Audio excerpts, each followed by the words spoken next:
आरएसएसचा माणूस असं नाना पटोले यांनी म्हटलं। काँग्रेस प्रदेशाध्यक्ष नाना पटोले यांनी हा आरोप केला आहे।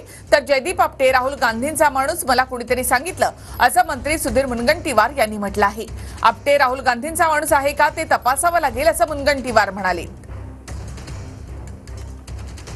मूर्तिकार जो आहे त्याला अनुभव नव्हता आणि अशा अनुभवहीन व्यक्तीला ती मूर्ती बनवायला दिली। हा मूर्तिकार आपटे जो आहे तो आरएसएसचा माणूस आहे। मला तर कोणी सांगितलं की तो राहुल गांधींचा माणूस आहे, तपासावं लागेल। कारण काँग्रेसची माहिती दुसरी आहे आणि इकडे हा राहुल गांधींचा माणूस आहे अशी माहिती आहे आणि म्हणून मग या माहितीला तपासावं लागेल। तपासासाठी म्हणूनच सांगतोय की तपास यंत्रणेमध्ये आपल्याला जर वाटलं कोणी ठेवायचं असेल ठेवता येईल, पण असं काहीतरी बेछूट बेफान आरोप करायचे ही एक नवीनच सवय लागली आहे।